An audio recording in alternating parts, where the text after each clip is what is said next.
good afternoon, everybody. Just going to check and make sure the live stream is coming through here. Oh, good. I see 3 folks are on there. Good to see you. All right, making sure in the other place now we're happening.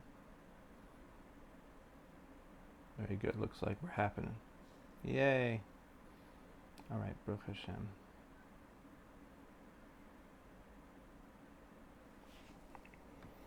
So a melody for today. Hi, di, di, hi, di, di. It's the first piece. Hi, di, di,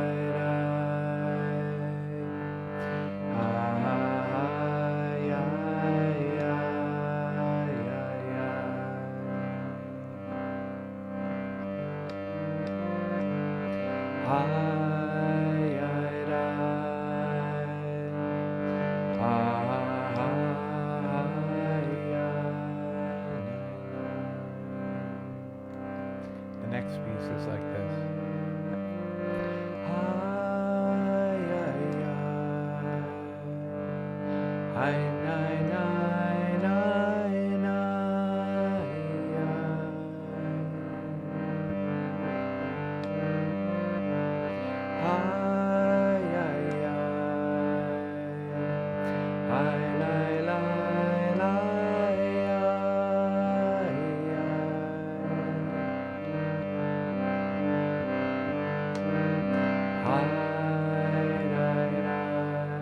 Now we've got the whole thing.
Wonderful.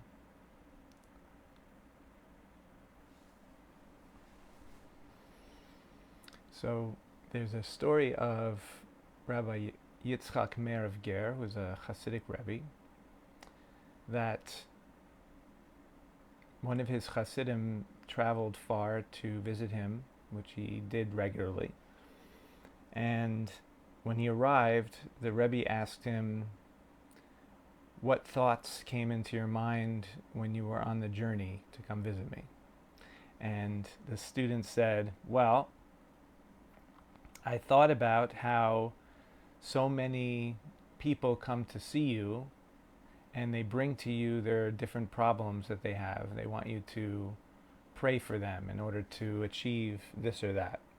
Maybe it's problems with livelihood, maybe it's problems with health, any of the tsuris of this world that happens to be plaguing the particular individual that comes.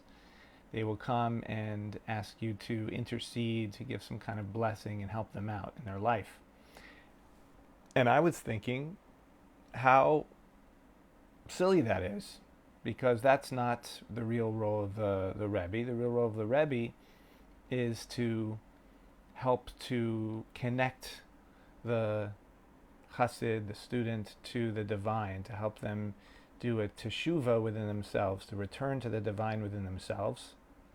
And after they do that, then of course their prayers for what they need in the world will also be responded to and fulfilled much more easily once the Rebbe helps them make that connection with the divine. And Rabbi Yitzchak Meir considered it for a moment, and he said, I see it a little bit differently. So he says, the way I see it, people come to me with their different requests, their different needs, and I am so flabbergasted that people would come to me, that they would think that I could somehow help them, that I feel kind of almost ashamed about it. Like who am I that people should come to me with all of their personal problems and issues and think that I can help them? Obviously, I'm like, I don't have any superpowers. I'm not in any way a perfect person. How could I possibly do that? And it's humbling, and it makes me feel like my life and my work in doing this is just pure grace, completely undeserved. And then within myself, whatever kind of ego is there around being a Rebbe is dissolved, because I don't feel like I deserve that in any way. And I make a deeper connection with the divine in myself when that happens. So the people coming to me actually cause me to think of myself as less, as nothing. That helps me to become more humble. That helps me to connect with the divine and to do my own teshuvah. And when I do that, since I have committed to linking myself with the people who come to me, that helps them to do teshuvah as well. They're kind of brought along. And that's the only power, he says, that he really has, is that he does teshuvah within himself, and that brings the other people along. But he does the teshuvah within himself because the people are coming to him, and that makes him feel undeserving, makes him feel shameful in some way.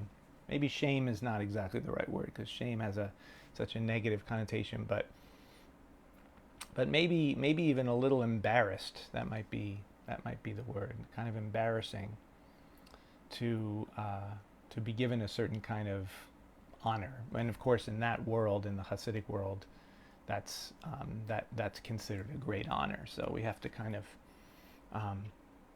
look at it from the point of view of the cultural context in which that's coming. So this is the time of Teshuvah.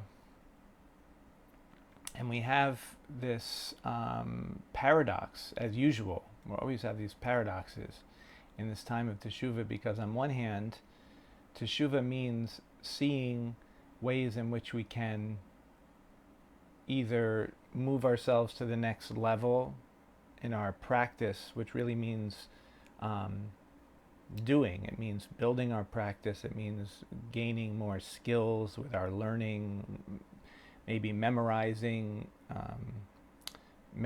pieces of text so that they become part of us.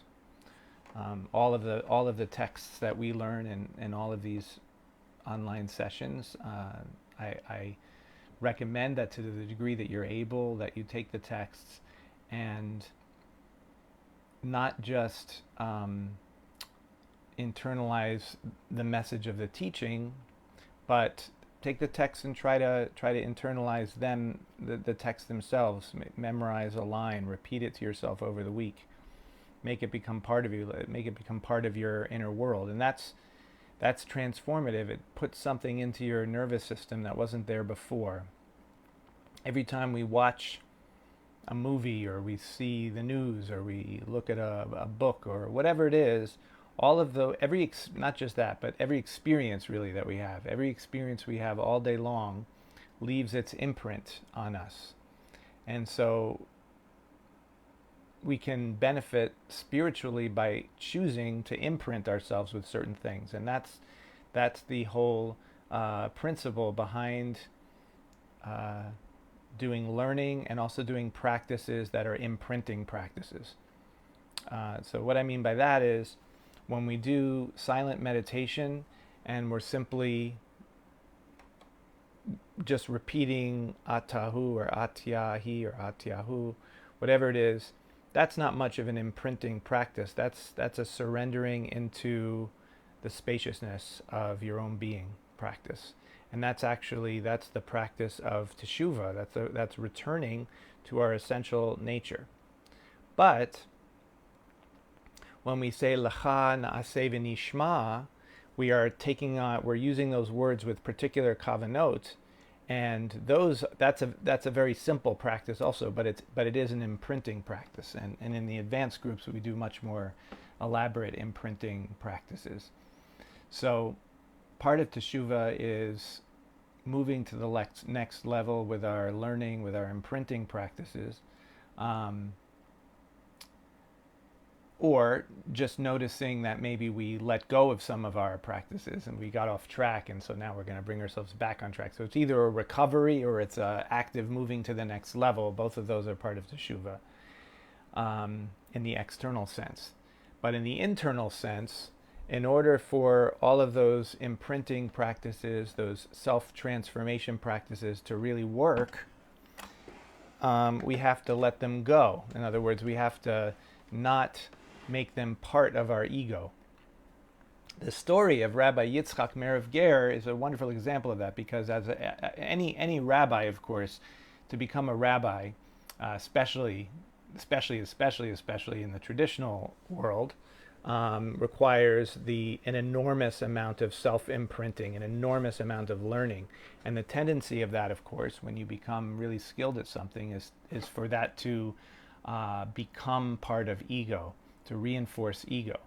And so in the case of this story, he's saying that his experience of people respecting him, respecting his knowledge, and respecting his spiritual depth actually made him feel embarrassed or ashamed in some way, and that allowed him to think of himself as nothing. That means that he's shedding the ego of what he has acquired, and that's an essential piece of it.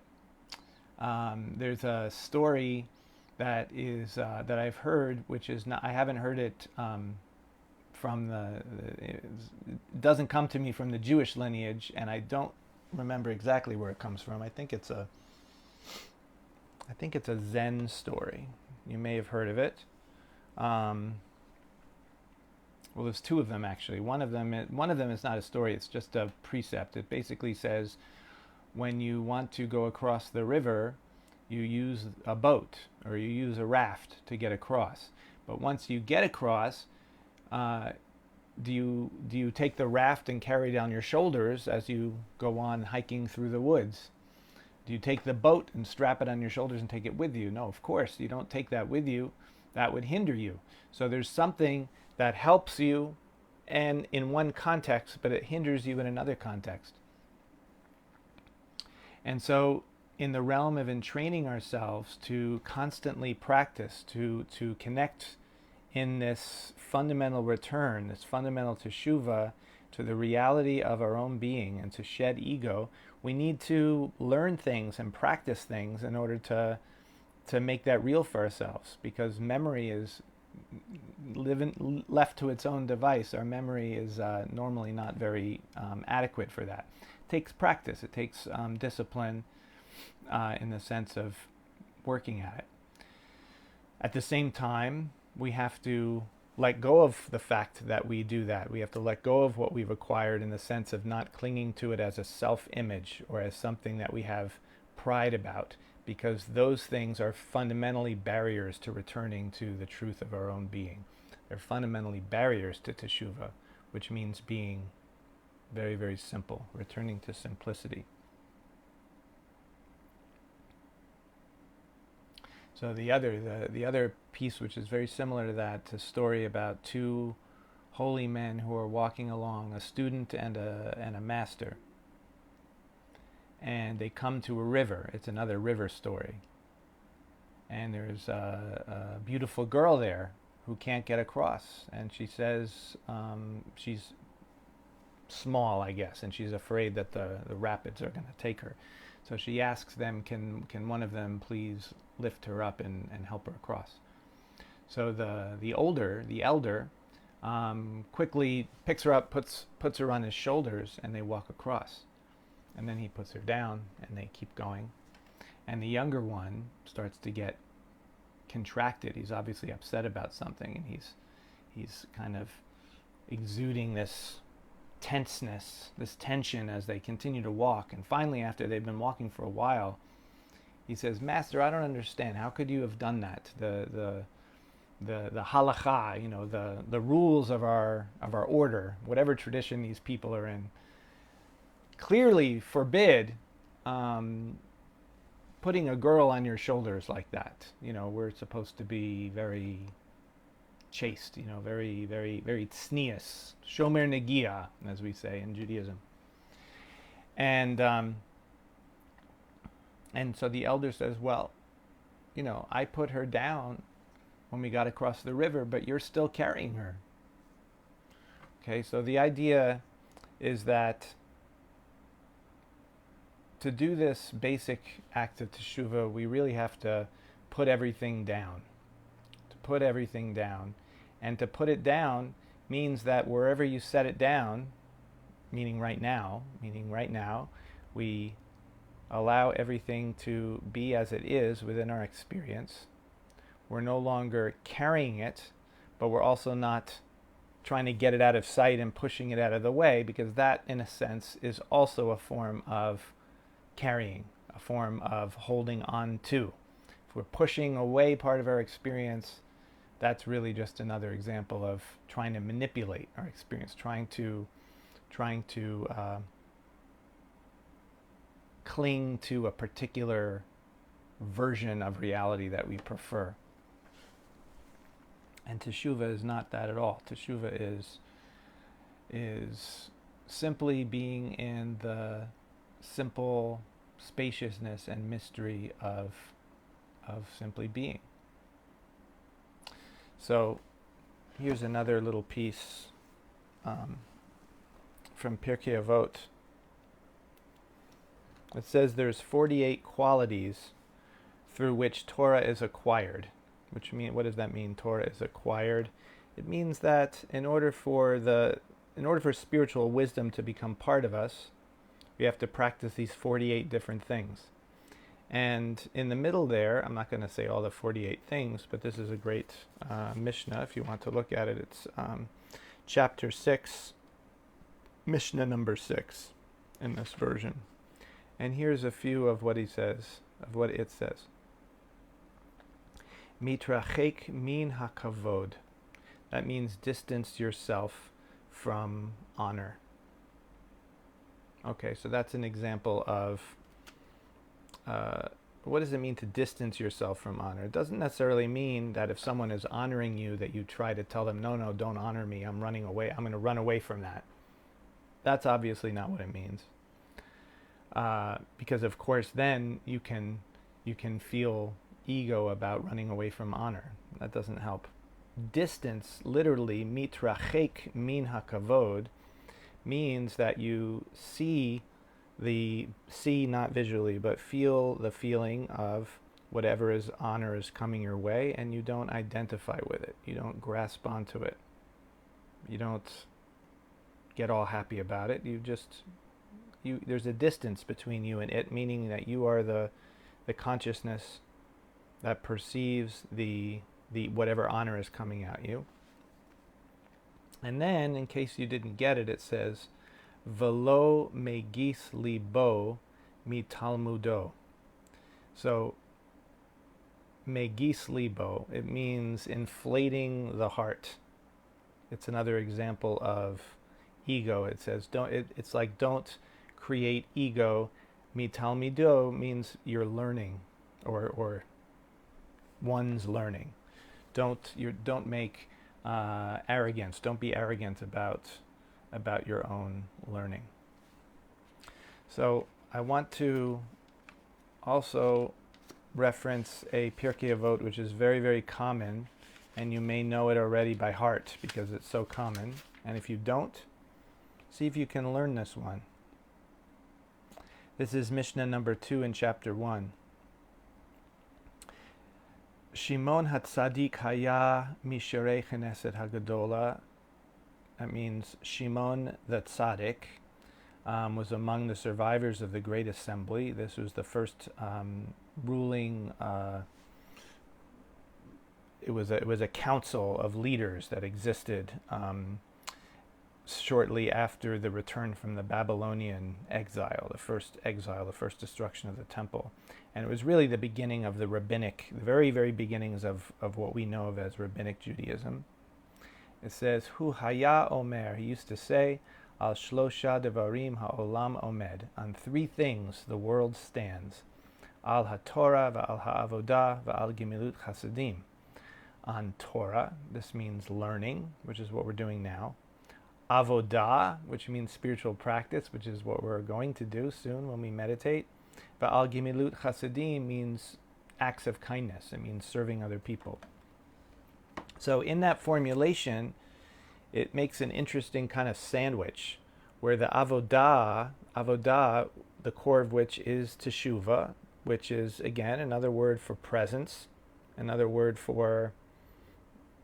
Teshuvah can mean looking over our past deeds and reevaluating our lives. That's the external sense of teshuvah, but the internal sense is returning to the truth of this moment, which is the truth of our own being, which is simplicity, which is letting go, which is surrender, which is simply being. They're all different ways of saying the same thing.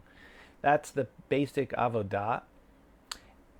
Torah means learning, as I just said, and gemilut chasadim means doing good things. So these are the ways that we practice in the world that improve our ability to do the avodah.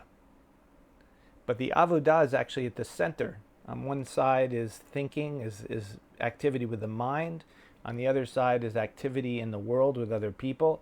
And in the middle is this emptiness, is being nothing. It's being simplicity. So the message here is that acts of kindness help us into avodah. Learning, that is like learning verses like this, help us to practice avodah as much as possible. But when we come into that center place of avodah, we can't drag the learning and the gemilut chasadim with us. We can't wear them as badges or don them as royal robes. We have to be empty. We have to be naked in a sense.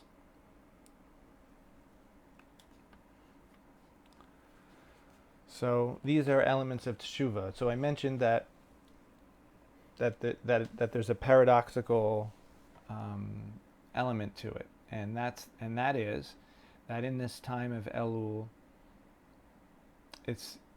which is auspicious for self-transformation, that we evaluate our practice, our learning, our acts of kindness in the world, and see if we can step up our game, intensify our practice, become more committed, and so on. And at the same time, let go of identification with them and be in the simplicity of being nothing. So that's the paradox. Achieving, but not claiming the achievement for ourselves. So the chant is from the Tachanun prayer, which is a daily, for weekdays it's a twice daily prayer of becoming humble, of asking for forgiveness. So this time of Slichot and Rosh Hashanah and Yom Kippur, which is all about that, all about becoming humble and recognizing our possible misdeeds or the way that we think or operate as being expressions of human frailty. That it concludes with a passage that begins, Va'anachnu lo neda ma na'aseh. We don't know what to do. Yes, we have all these traditions and teachings and practices, but really we don't know anything. We don't know what to do. However, ki alecha einenu, our eyes are toward you. In other words, we're going to direct our hearts towards the underlying reality, towards the divine dimension of being, and know that we are constantly in the divine presence, that we're constantly breathed into life by the source, and we are trusting in that, and we're doing our best. V'nachnu lo neda. We don't really know anything. Forget about the ma na'aseh, what to do. We don't know anything. Our minds are merely maps of reality that are either useful or not useful in any moment. But what really counts spiritually is being truthful with our mental inability to capture absolute truth, and with our actual ability that we do have of consciousness, and both through awareness and through love, through the kavanah of the heart, to direct into the truth of this moment. So that's the two-part reality of this chant is lo neda. Lo neda means we don't know. Ki alecha einenu, but we are directing our hearts to you. Literally means our eyes are upon you. Of course, it doesn't literally mean eyes, because we're talking about something that is not in the visual dimension at all, but it's just simply reality itself as it appears to us in the open space of consciousness that we are beyond personality, beyond thought, beyond feeling, connecting with the fullness of this moment. Lo neda ki alecha einenu. Lo neda ki alecha einenu.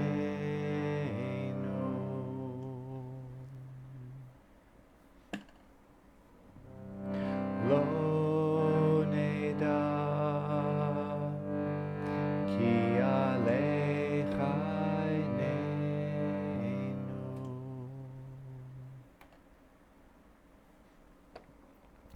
Lo neda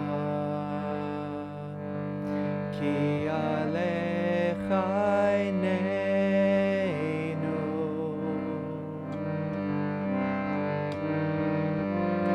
Lo neda ki alecha einenu.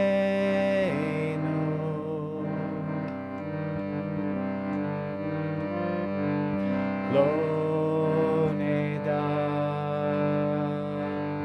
ki alecha einenu.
coming into meditation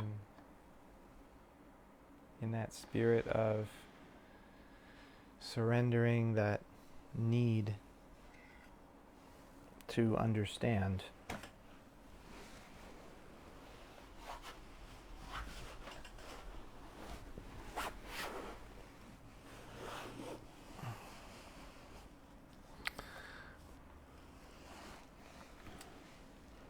Being aware of that tendency of the mind to grasp, to want to put things in categories, to the tendency of the mind to need to want to think of things as either this way or that way. Is it this or is it that? Letting go of all that and instead offering our presence to the full mystery of this moment as it is. Bringing right hand to your heart and offering awareness with Lecha, deep breath in. Lecha.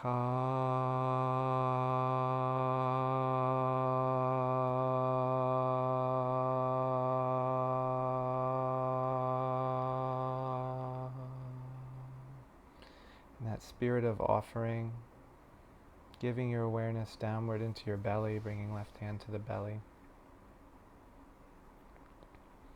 Feeling awareness down into your organs, into this temple of the body, flowing down through your legs and feet and toes. Feeling upward into your chest and heart and shoulders, flowing down through arms and hands and fingers. Feeling into face, facial muscles, brain, skull, bringing smile to your lips. Being the embodiment of generosity with presence. Feeling the flow of your breathing, breathing naturally.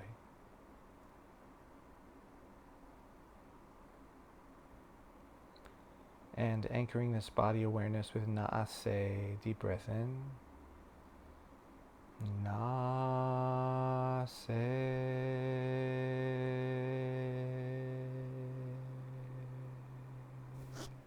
And bringing right hand to forehead, aware now of the space around you as well.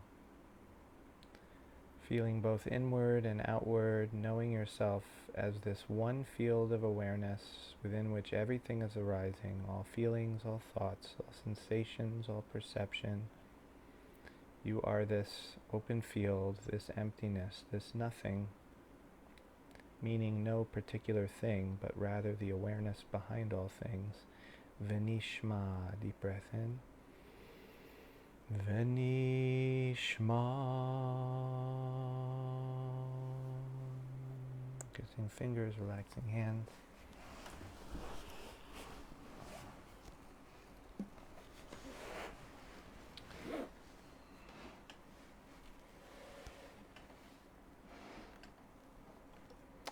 Atyahu.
bringing the chant inward.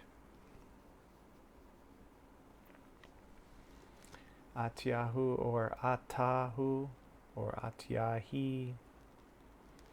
Whatever you resonate with is fine, but the main thing is not going into thinking, but bringing your consciousness to simply vibrate with the prayer phrase. Notice when thoughts come and bring yourself back to simply being and vibrating with the prayer.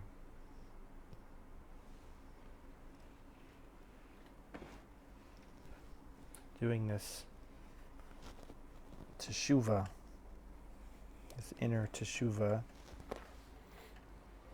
as often as you need to do. Every time there's an inner wandering or an inner grasping or an inner avoiding, just bring yourself back to thisness, to the fullness of thisness. Teshuvah again and again. And we'll sit for about 15 minutes.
lo neda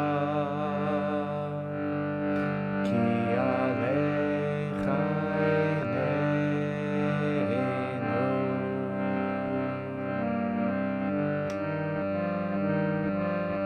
lo neda ki alecha eineinu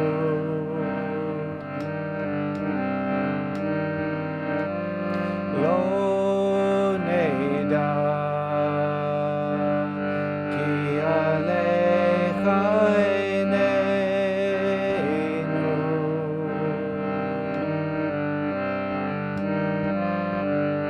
lo neda ki alecha eineinu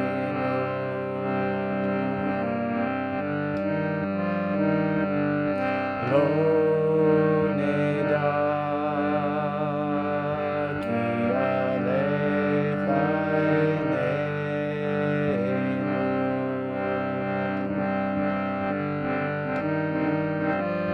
lo neda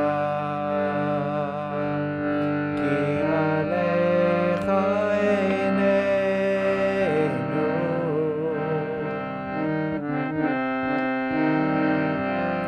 lo neda ki alecha eineinu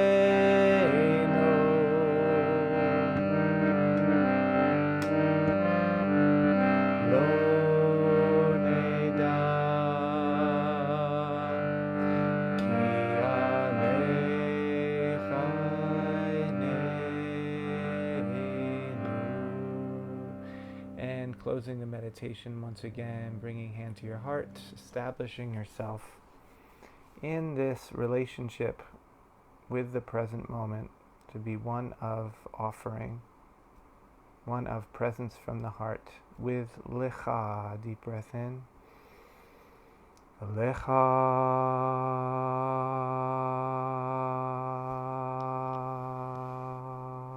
Feeling awareness into the temple of the body, filling your whole body, feeling the flow of your breathing. Naaseh. Deep breath in. Naaseh.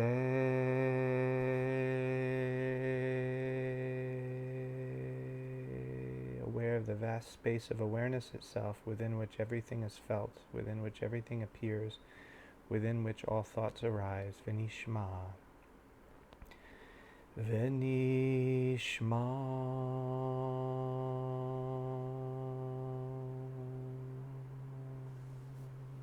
Amen.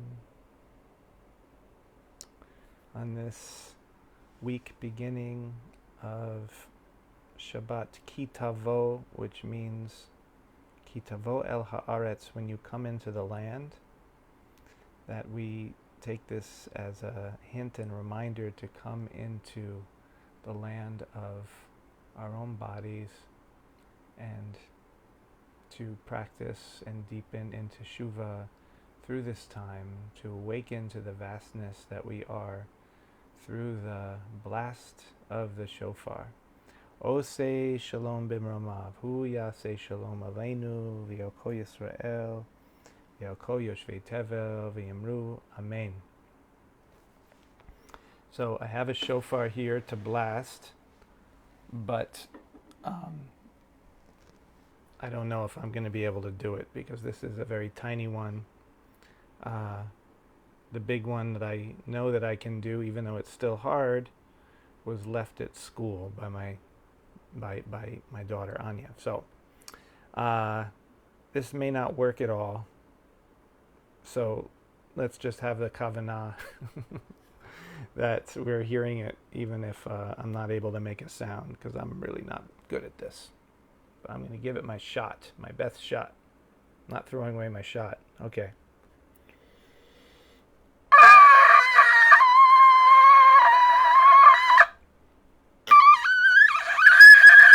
Wow, that's quite a screech.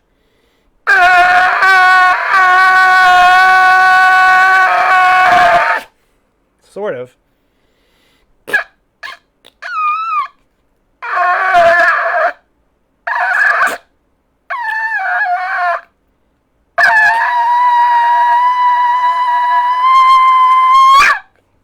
Okay, well, we have to perceptualize that we heard a genuine shofar blast.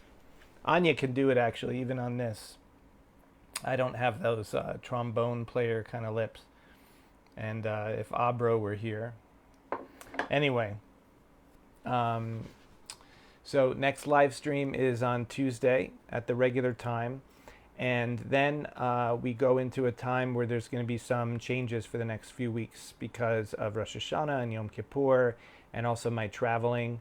Next Sunday, there won't be a regular Ayin at the regular time, but I will be doing other things throughout that whole time. And they're going to be more spontaneous, more frequent live streams that are shorter, not necessarily a formal hour the way we normally do with teaching and chant and meditation, but places to touch in, teachings to contemplate, ways to help us to connect in these coming in on these Yamim Noraim.